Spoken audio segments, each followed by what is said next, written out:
Well, it's that time of year again. And as you can see, I'm fasting, Islam style. When most people think of fasting, they think of not eating. They think of abstaining from food. But in Islam, aka opposite world, fasting means gorging yourself with food multiple times per day. I guess you could say that Muhammad's followers are abstaining, in a weird sense, during Ramadan. They're abstaining from not gorging themselves with endless piles of delicious food. Islamic fasting is what we would ordinarily call feasting. For comparison, the closest thing non-Muslims have to Ramadan in the US is Thanksgiving dinner. That's our big meal of the year. But Ramadan goes on for a month, and they have 2 gigantic meals per day. Imagine having 2 Thanksgiving dinners per day, every day, for an entire month. Pretty gross, right? Pure gluttony. Now imagine having 2 Thanksgiving dinners per day, every day, for an entire month, and calling it fasting. Imagine gorging yourself with food until you almost pass out, multiple times per day, over and over again, day after day, while you announce to the world, "See how devout I am? I'm fasting." Strange use of the word fasting, isn't it? All right, now what? Ooh. Gordita.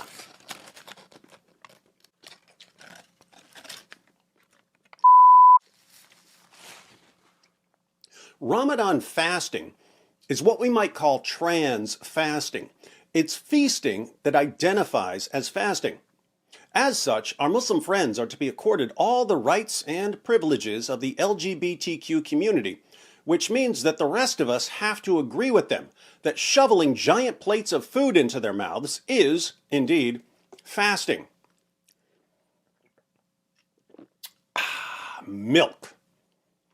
See how easy it is to call something by a completely different name from what it actually is? If you're new to the fast of Ramadan, hope I don't get canceled for that slip. If you're new to the fast of Ramadan, here's a brief introduction. Ramadan fasting is one of the 5 pillars of Islam, the most essential practices of the religion. Ramadan is the 9th month of the Islamic lunar calendar. Muslims who aren't exempt for some reason are required to abstain from food, beverages, and sexual intercourse from dawn to sunset for the entire month. But once the sun goes down, it's party time. How this works in practice is quite telling. In practice, many Muslims simply reverse their day-night sleeping schedule. They sleep during the day and stay up eating all night, with special emphasis on 2 huge meals, one after sunset and one before sunrise. So, in practice, Muslims who are fasting get together and gorge themselves with food at night, then gorge themselves with food early in the morning, then sleep all day. They wake up in the evening after a long day of sleeping and gorge themselves with food again. Then they snack all night and gorge themselves again early in the morning and again sleep all day. They repeat this cycle for an entire month.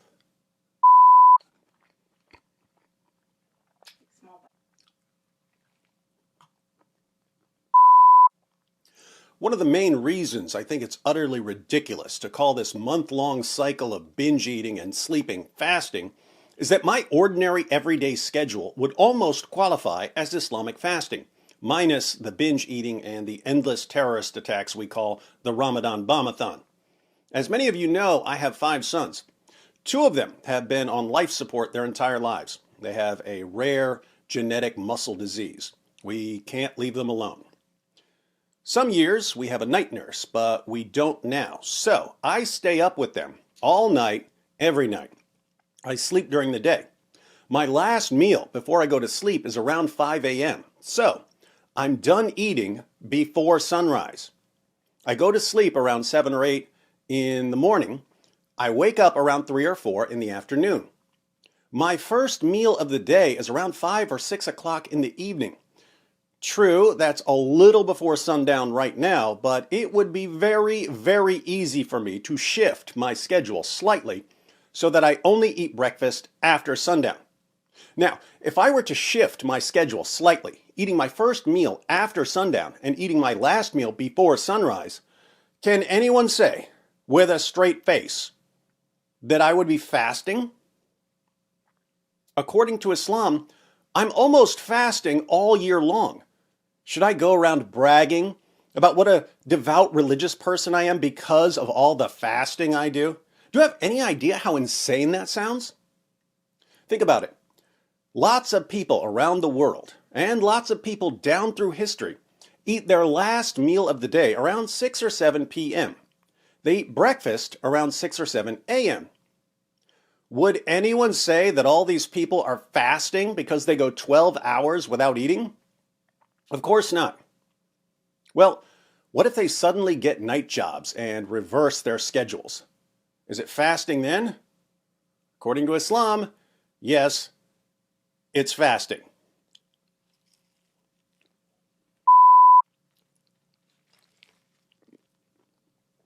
Wow, that is a delicious chicken sandwich. Ah! It's Chick-fil-A. It's a Christian chicken sandwich. On behalf of cultural critics everywhere, I would like to issue this heartfelt apology to the trans fasting community for hurting their religious feelings by devouring a delicious Christian chicken sandwich during the month of Ramadan. Ramadan. I gotta have some of these waffle fries though. I call them fasting fries. If I got paid for product placement, I could buy Twitter from Elon. This is bad. I'm stuffed.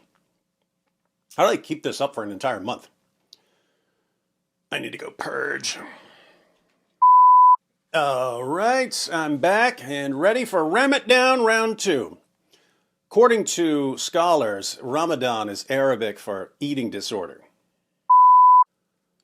Vimto is now like the official drink of Ramadan. It's pure sugar. I think Vimto is the Arabic word for diabetes. Tastes like carbonated cherry pancake syrup.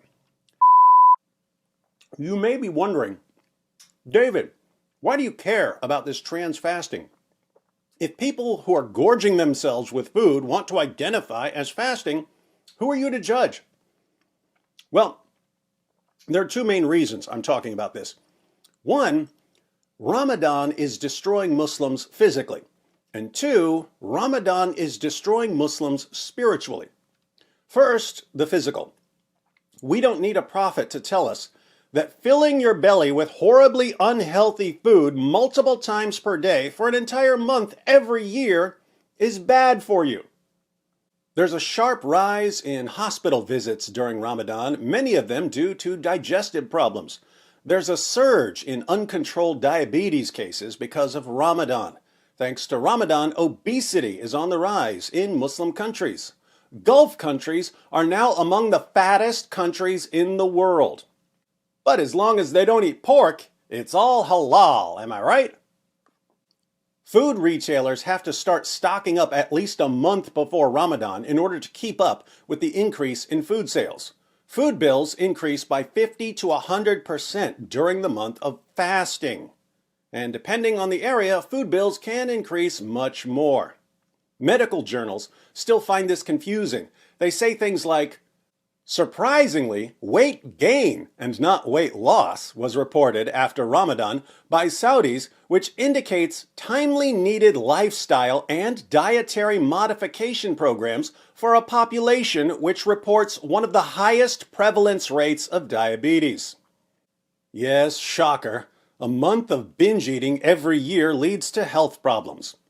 There are tons of studies reporting these kinds of issues. And when you point out what Ramadan is doing to the Muslim community, Muslims reply, but we don't all do that.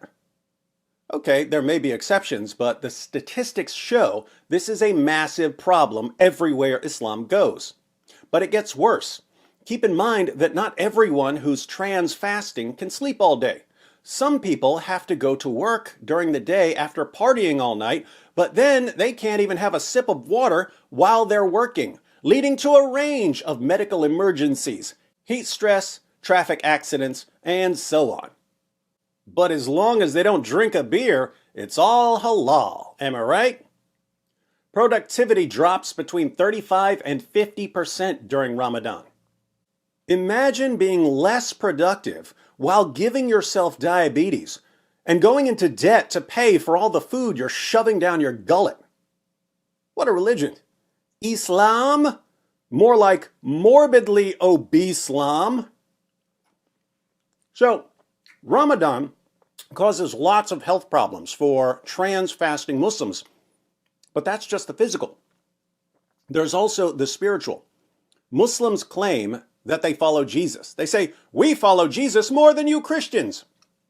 Now, what they really mean when they say this is that they follow what Muhammad said about Jesus. They claim to follow all the prophets, but they're just following what one false prophet said about all the prophets. So at the end of the day, they're still following one false prophet and no one else. They definitely don't follow the Lord Jesus Christ, who was the all-time king of exposing religious hypocrisy. In Matthew 6, Jesus condemns religious practices that are meant to impress other people, acts of righteousness that are just for show. He talks about giving to charity and prayer, and then he says this about fasting. Matthew 6, verses 16 through 18. And when you fast, do not look gloomy like the hypocrites, for they disfigure their faces, that their fasting may be seen by others. Truly I say to you, they have received their reward.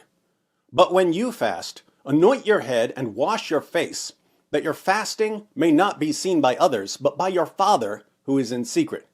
And your Father who sees in secret will reward you. Notice, Jesus condemns fasting that's meant to be seen by others. If you're fasting in order to earn a reputation for righteousness, your reputation is the only reward you get, according to Jesus. Apart from that reward, your fasting is worthless. Imagine a religion that demands, as one of its 5 pillars of orthodox practice, an entire month of public fasting. It's not fasting in private. It's not fasting in secret. It's fasting that everyone sees and knows about and talks about. You're praised if you do it and blamed if you don't. You literally announce to the entire world that you're fasting. That would be bad enough. But imagine what Jesus would think of this public fasting if it weren't even fasting. Imagine the level of contempt Jesus would have for a religious practice of public fasting that isn't even fasting. In other words, imagine a religion that encourages people to pretend to fast and to praise each other for fasting, even though they're actually gorging themselves with food multiple times per day. Jesus criticized people who were actually fasting, but who wanted other people to know that they were fasting. He called them hypocrites, even though they were fasting. How much worse is it to want other people to think that you're fasting when you definitely aren't? It's a double hypocrisy. Hypocrisy for not actually fasting, and hypocrisy for wanting a reputation as someone who fasts. If you made a list of everything Jesus said not to do as part of your religion, and you rolled it all up into a giant ball, you'd get Islam. The main question that remains is, why is Islam like this? Why do Muslims eat more and spend more and waste more when they're fasting than when they're not fasting? Why put a mask of piety on extreme gluttony? The answer, I think, lies at the very heart of Islam. Islam doesn't teach people to control their desires. Islam encourages people, the men especially, to carry their desires to perverse extremes. But it only allows them to satisfy these desires within an Islamic framework, thus trapping people with their own desires and using these desires in the service of the religion. For instance, if a non-Muslim man goes clubbing regularly and has sex with 100 different women, Islam will condemn him as a fornicator.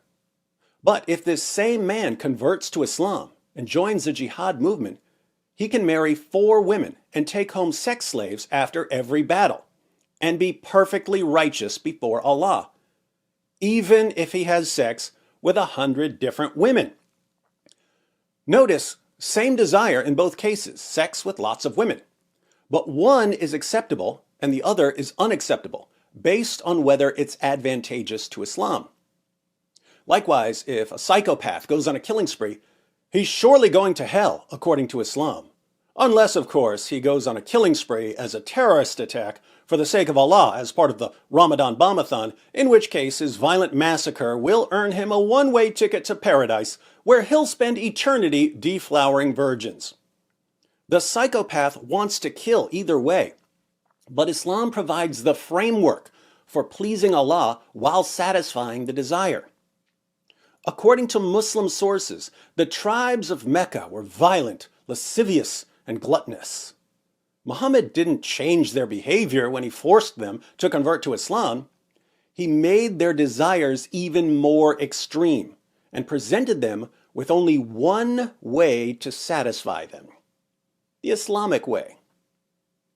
When you can take the lowest, most animalistic part of people and convince them that it's the best part of them and that they're serving God by killing and raping and shoveling food in their faces, you've just made yourself an army. Hence, the rapid spread of Islam. Should we be surprised that Ramadan is a month-long series of gluttonous feasts that Muslims call fasting and view as one of their highest religious duties? Not at all. When Muhammad is your prophet, you don't have someone who can give sight to the blind or raise the dead. You only get one miracle.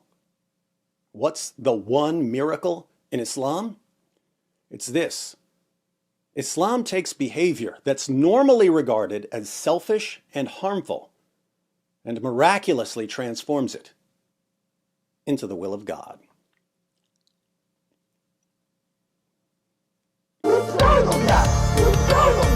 You